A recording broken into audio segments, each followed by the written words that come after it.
few weeks ago, I started work on a game in Rec Room that I thought might be a fun little project. Little did I know that when I finished and published this room, within 24 hours it would already have over 100,000 visits and be the most popular game in Rec Room. This game was breaking Rec Room with how many players it was getting. There were people offering to buy it from me for thousands of dollars, and Rec Room staff were in my DMs telling me that they were upset with parts of the room. This room and video have turned out to be so much more than I originally thought they would be. There have been so many twists and turns. So strap in, because I think the dust has finally settled enough for me to tell you all how I made the most popular game on Rec Room basically by accident. Yeah, I have no idea how I got here. So let's go all the way back to the very start, because there's actually a lot of stuff that led to me making this room in the first place. It's March 1st, 2024, and Rec Room has just announced that in April, they're going to be adding some new room rewards categories related to Rooms 2. Okay, pause. What is Room Rewards? It's changed a bit over time, but essentially Room Rewards is a program that gives Rec Room creators bonus tokens for their rooms. There's two main categories you can get a bonus from: engagement and commerce. For engagement, you want a lot of players to spend a lot of time in your room, and for commerce, you want a lot of players to spend a lot of tokens in your room. I won't get into the specific calculations or whatever right now, but basically the idea is that the better your room does in these categories, the higher a bonus you get. Okay, so now we know what Room Rewards is, but what's Rooms 2, and what are these new categories for it? Rooms 2 is basically a new kind of room template in Rec Room for creators to use that has a bunch of really useful new features like hierarchical building and player attributes. I could explain what those mean, but I'm not going to. Basically, just a bunch of cool new tools for creators that will eventually become the standard. So the new room rewards categories in April are just engagement and commerce again, except for Rooms 2 rooms. And it stacks with the normal commerce and engagement categories too. TLDR, make Rooms 2 room, have it be successful, get big money. I yap too much. I don't know why I didn't just start with that. It's worth mentioning that Rooms 2 is maybe just a tad little bit buggy. Like objects throwing you around, random things crashing you, basically no props in the palette kind of buggy. But Rec Room needs people to be using Rooms 2 or they won't be able to find and fix all the issues it has. So to get people to use Rooms 2, they've added these previously mentioned rewards categories, which give a massive financial incentive to create popular Rooms 2 games. Even though, again, I would say that it isn't really ready to be used for most published games yet, and that's why, you know, you barely even see any Rooms 2 rooms still. So this is where I finally come into the story, because I see this announcement and all the lights in my brain start going off. I like money, and no one else is making Rooms 2 rooms, so if I did, then that'd be like all the money for me. I looked over some of the projects I was working on or had on the back burner to consider porting them to Rooms 2, but you can't really convert a room to Rooms 2 without remaking it from scratch. I'd need something that's relatively small while still being engaging and fun, so I put a pin in that thought in the back of my mind and go about my life, I guess. I don't know. I have statistics homework to do. Can anyone tell me what the hell a chi-squared is? March 26th, 2024. I'm hanging out on VRChat being very cis, and I see this world that I thought I'd heard of before, VR Omegle. So I go to it, and it's basically like this, oh god. Do I have to explain what Omegle is now?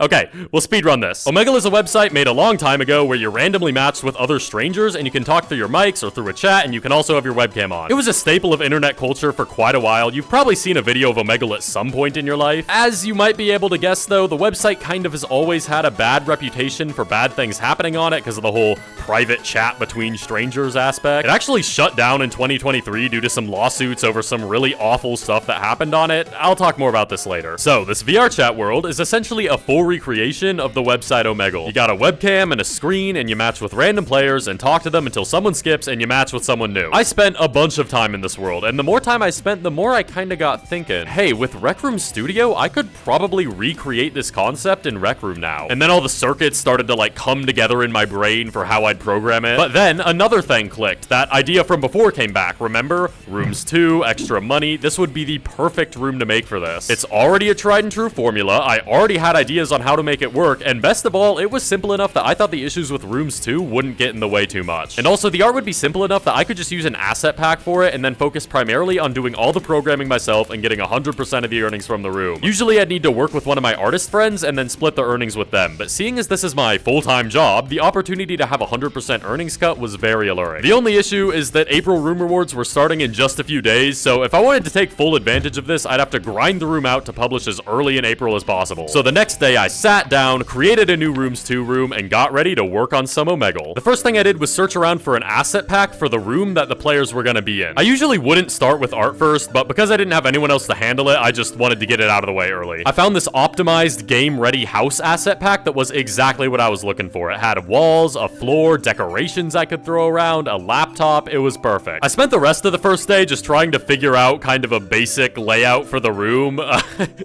Look, there's a reason I don't usually do art, okay? I'll fix it later. And before I see any comments about it, no, there is nothing wrong with using an asset pack. Sometimes they are literally made to be used like this, so get off me. And now it's time to do some programming, baby. And it's probably about time I explain how this room was actually gonna work. There's 40 different copies of this little room, and anytime a new player joins an instance, it assigns them to an empty room. Players can then walk up to the laptop in their room, and there's a queue system that will match them with another player in the instance who is also in the queue. When two players are matched from the queue, it starts a sort of connection between them, which, assuming you don't immediately skip them, has a few different things happen. The first thing is obviously going to be the webcams, which work using cameras and render textures in Rec Room Studio. The camera is what actually captures what the webcam should be seeing, and then the render texture is basically just the output of that camera that you can display wherever you want, like on the laptop. The problem is that having even just a few active cameras in a room at once can cause Rec Room to lag really, really bad, so having a different camera for every single player was not going to work out. What I did instead was only have 2 cameras total in the room, one for yourself and one for the person you're on call with. Then when you join a call, these cameras are locally teleported to the correct locations for your and their webcams. Locally teleporting them just means that their locations can be different for every player. So on your end, the self webcam object will obviously always be facing you, but that exact same object for another player will be locally teleported to be facing them. Now, setting object positions locally like this is a little bit tricky, and the only way to do it currently is with studio functions. The problem with this is that you can only update an object's local position with studio functions so quickly, and that's actually why when you move your laptop around, the UI lags a little bit behind it. I thought I might be able to use grabbers to fix this problem, which is like a unique Rooms 2 thing, but apparently unchecking the synced checkbox on that doesn't actually unsync it. I don't know. I complained about this to the developer of the grabber, and they said they liked the idea, but for now we're gonna have to stick with laggy studio functions. But hey, if they ever do add actual local functionality to grabbers in the future, then you can thank me. Okay, we're still talking about the connection, and the second main aspect is the audio, so that you can only hear the person you're on a call with. This is actually a rare time in making this room where a Rooms 2 feature really came in clutch. Originally, I thought I was gonna have to use radio channels to make people hear each other from their rooms, which is not a very optimal system, because it sounds like this. Luckily, Rooms 2 has local player voice roll-off overrides, which essentially lets you locally set the volume of any other player in the room. So all I have to do is locally set the voice roll-off for every player to 0, which essentially mutes them, and then when you connect with a player, set their voice roll-off locally to a really high number until you disconnect. The only real downside of this is that the room still has directional voice chat, so you can still hear the direction the other player's room is in. This is why on calls sometimes it sounds like you can only hear other players in one ear. The final aspect of the connections is the messaging, which is really simple. It pretty much just brings up a text prompt that lets you type something in, sends that message data to the other player, and then it displays it on both of your screens with a text object in Studio. Usually message logs like this, like show previous messages and stuff, and they get pushed up over time, but it was a lot easier for me to just have one text object for the latest message from each player and then just overwrite it, so that's what I did. And of course, there's a leave button so you can break your connection, rejoin the queue, and find someone new. So that's actually the bulk of the room's basic logic complete, but I still had some other things I needed to add. For example, the UI. If there's no UI, there's no way to even join or see the call in the first place. The main UI pages are the home screen, the queue screen, and the call screen, and I kept it pretty simple to stay in line with the Omegle website's aesthetic. On top of the main laptop UI, I was gonna need some other things too, like this information panel and eventually a shop. Now, I didn't really want to have 40 different information panel objects for every single room in each room, and same with the shop, so all of the UI in this room actually uses the same local position setting method as the cameras. There's only one instance of each UI object in the entire room, and when you join, it's just locally set to be in your room for you. That's actually why when you look through another player's camera, you can't see their UI, like the shop, even though it's there for them. It's because for you, it's in your room. Would you mind for me grabbing your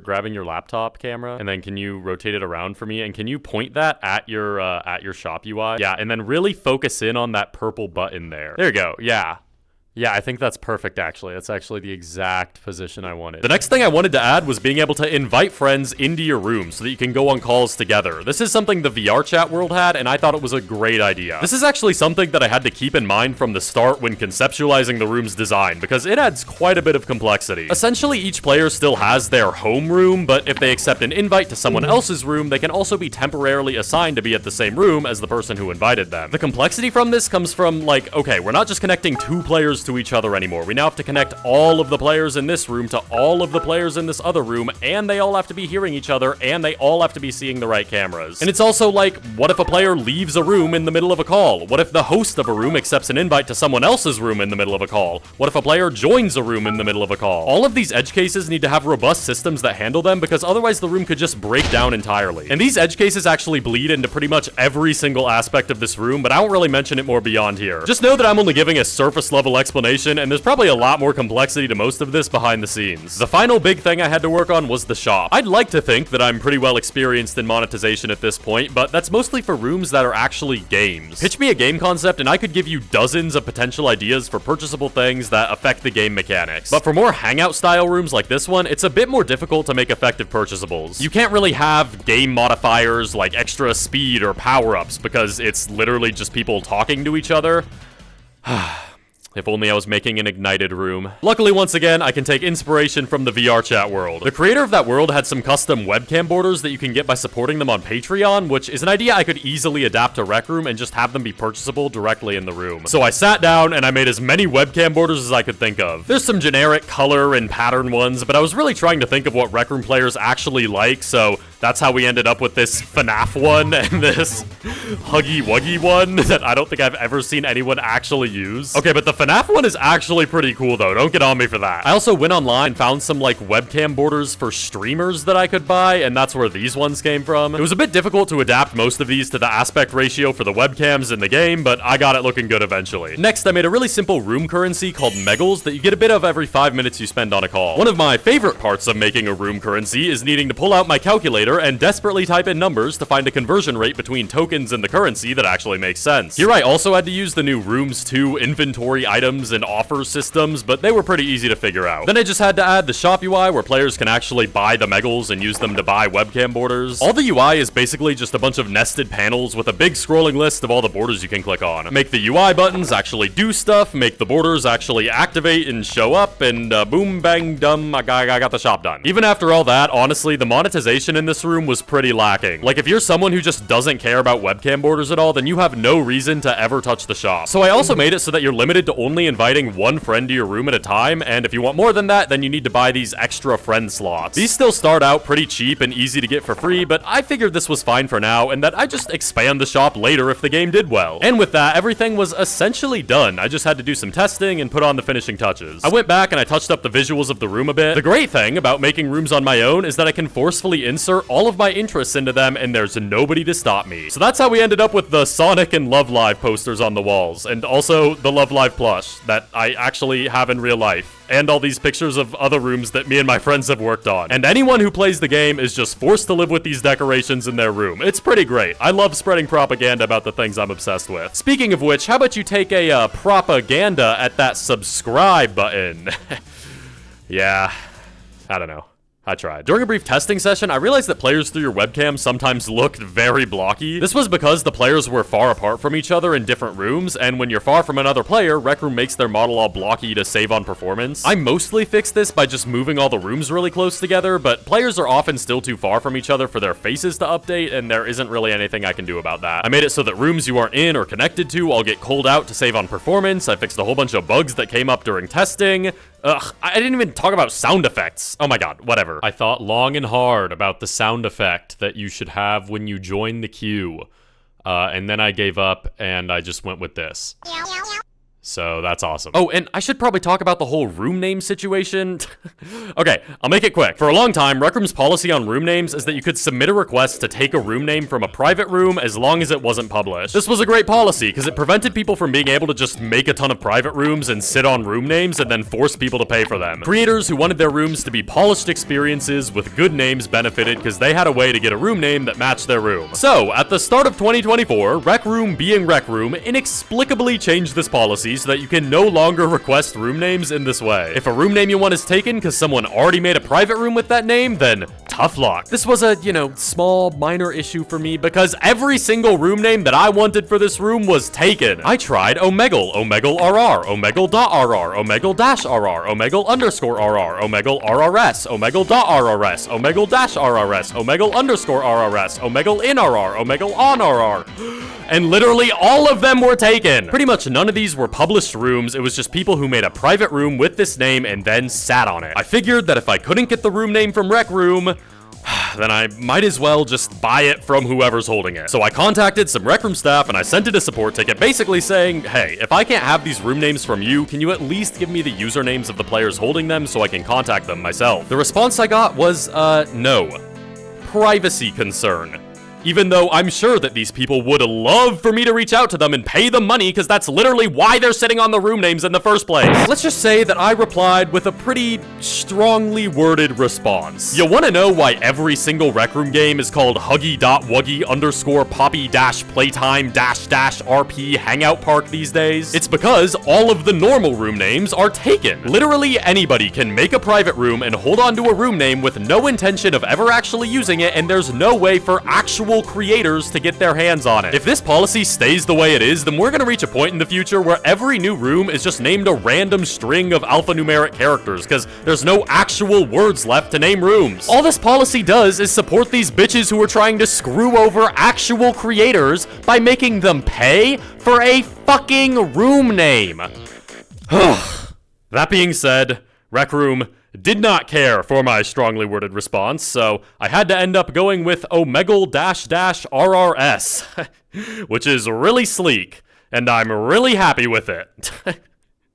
Whatever. On Saturday, April 13th, I published the room around 8 p.m. my time. I was honestly somewhat expecting the room to do pretty well, just because everyone seemed to love it during the test sessions. It was a pretty original idea for Rec Room that I felt like was also somewhat technically impressive, and I executed on it pretty well. After publishing, I planned to hang out in the room for a bit that night, go to bed, and over the next few weeks, hopefully it would have some decent success. Little did I know that it would only take a single hour for all hell to break loose. It's officially time for the second part of this video, the post-release. So I'm hanging out in the room to make sure nothing is breaking, and eventually I open my watch, and I see there's quite a few instances of the game open. I think, wow, that's a surprising amount of instances for a game that just came out at 8:30 p.m. Another 30 minutes pass, and I check the instances again. When I tell you my jaw dropped, this was the most instances I had ever seen in any of my rooms ever. There were multiple pages of instances filled with 40 players each, totaling over 700 players active in the room. And throughout the night, it just kept going up. 1,000 players actively in the room. 1,200 players actively in the room. It was way past midnight at this point, but I was too stunned by how the numbers were still going up to go to bed. I think that within 24 hours, the room peaked at around 1,600 consecutive players all in the room at once. And within 24 hours, the room hit 100,000 visits and already had S tier in every single room rewards category. This is the fastest growth I think I've ever seen any Rec Room game have that quickly, except for official Rec Room games. Needless to say, this passed every expectation that I had. I knew the room would probably do alright, but I really did not expect it to be breaking records and immediately jumping to #1 on the hot page. Here's a short list on why I think this game did so well, so maybe you can recreate the success yourself. First off, it was just a pretty unique and novel concept that hadn't really been done in Rec Room before. So many rooms on the hot page now are just roleplays and horror rooms, so I think that people found it refreshing to have something completely new to the platform to play. The brand recognition of Omegle also obviously helped. It's something that most people already knew what it was, so they knew what to expect when they joined the room. I like to think that the room is also at least somewhat technically impressive, or at least that it appears that way to most people. The #1 question I've been asked about the room is, how did you make this? So I think that adds to the novelty factor for people. I also just think that human interaction is one of the most engaging things that can keep a player in a room. In most rooms, players have to willingly go up to each other to interact, which doesn't always happen because walking up to random people and talking is hard sometimes. Yo, squad, what's up? No, read my bio. I did. Great day we have here. But this room essentially forces players into these social interactions, which I think makes it easier to get conversations going. And then those conversations just keep going and players stay in the room for a long time, which is good for engagement. And finally, there's kind of a gambling aspect to Omegle as a concept where you never know what you're gonna get next. Pressing that skip button and finding someone new is almost always exciting because there could be anyone on the other side of that screen. Gordon Ramsay! I know that personally, I found myself in the room multiple times being about to leave, but then thinking, I'll just connect to one more person, which keeps players in the room and again is good for engagement. Oh, and funny story, I was hanging out in the room with some friends the day after release, and we matched with this guy, and you know, we have a pretty nice and long conversation, and then eventually, he says this. Just to let you know, I don't think you're gonna be interested, but I have the room name Omegle on RR. Dude, I do want it. I want it so bad. Please, please, please, please, please.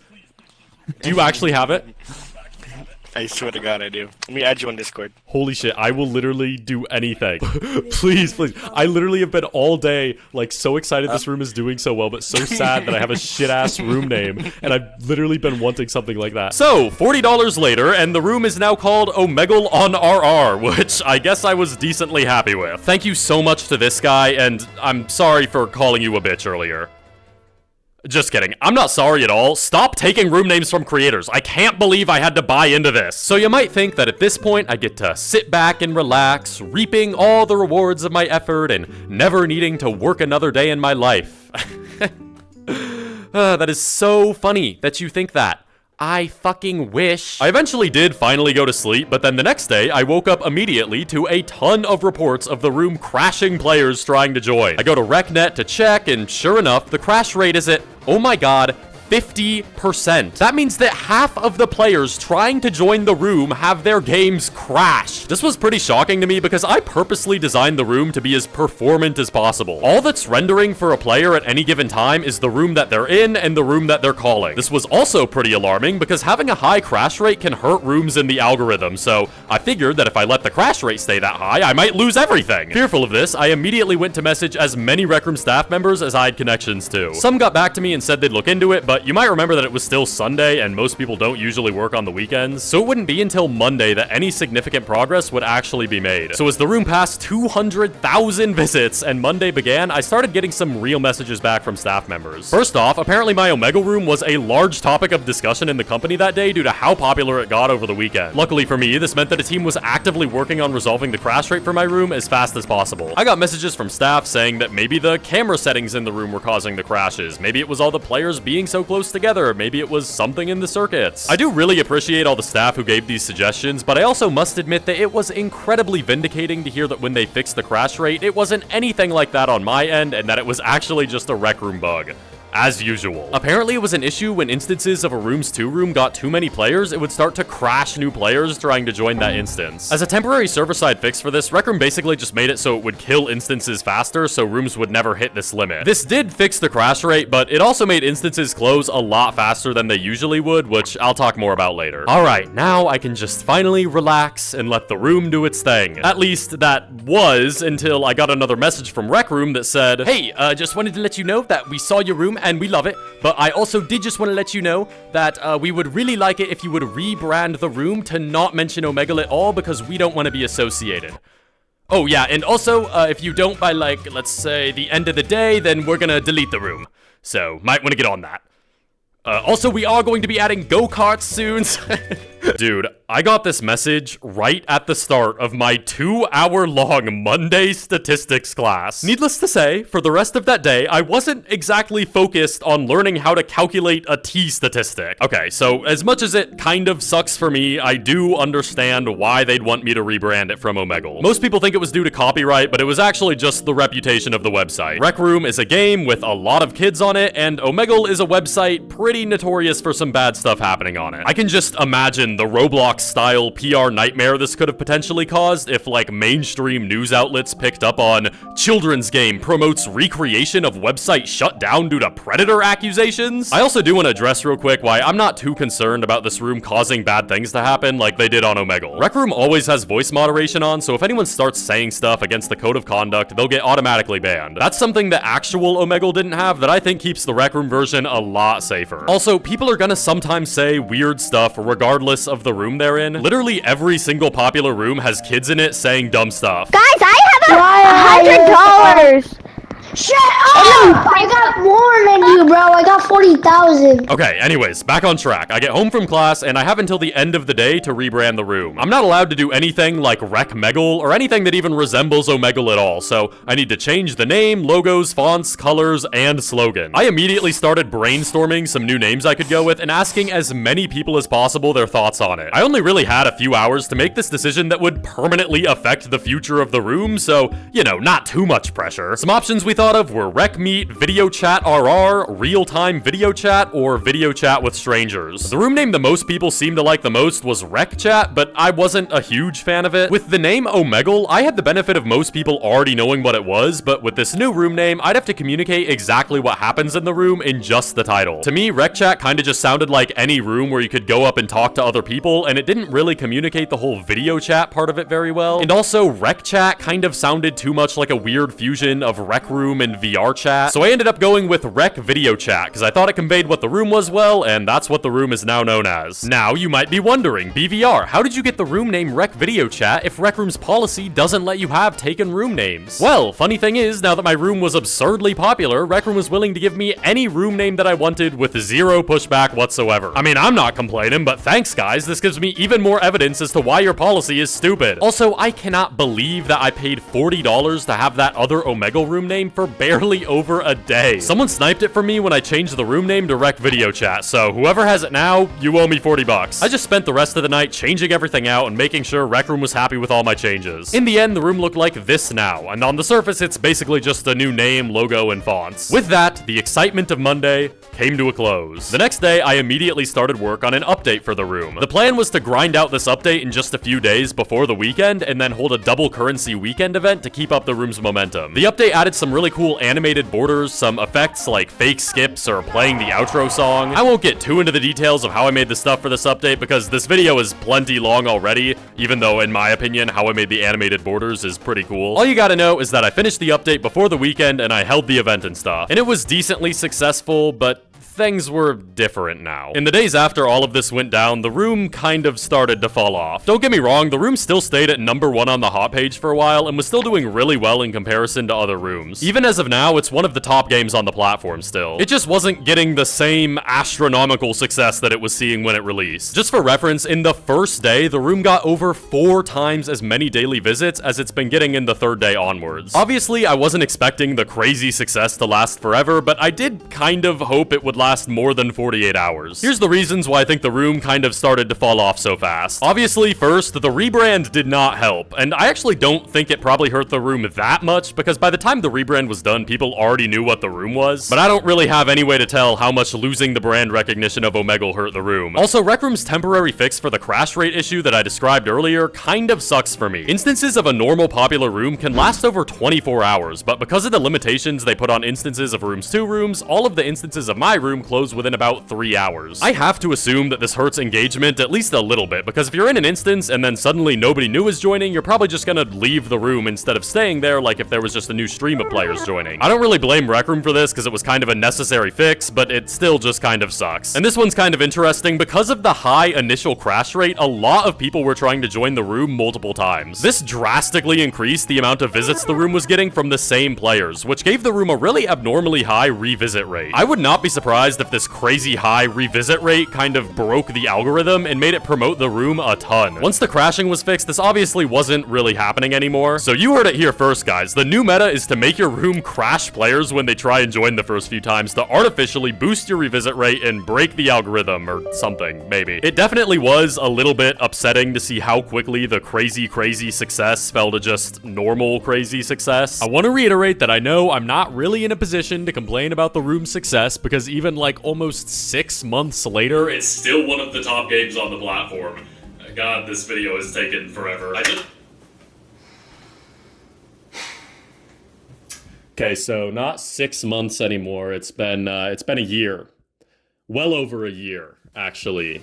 I I don't even know if I agree with half the stuff I say in this video anymore. I wrote it so long ago. Are people gonna think I'm an egotistical asshole for trying to come up with reasons for why the room started doing much worse so quickly, when really, maybe the room just started doing worse, and I don't need to come up with excuses? Is anyone gonna wanna watch this? I don't know. Is the video even good? It's like mush to me. I watch it and I can't even tell if it's entertaining anymore. Anyways, let's get back to it. Just think it's interesting to look back and see the reason why this happened, because something clearly happened after those first 2 days. Part of me wants to be kinda mad at Rec Room for making me rebrand the room and for putting in the limitation on instances, but like, whatever. I get their perspective, it makes sense, I'd probably do the same thing. So I can't really be mad at Rec Room for most of the actions they took here.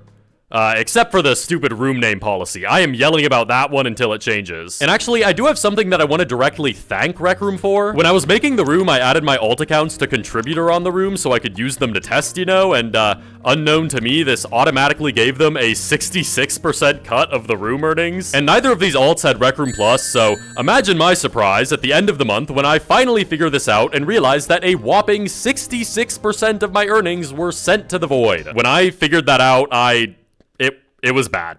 It was real bad. Luckily, I sent in a support ticket about this, and Rec Room seemed to agree. It was a bit stupid the system worked this way and could give away a key cut without sending you a notification or anything when you added someone. They wouldn't usually do this, but as a one-time exception, they moved all the tokens from my alts back to my main account and said they would just make the system clearer in the future. They really didn't have to do this. Like, they could have just said it was my fault, so I really do appreciate that.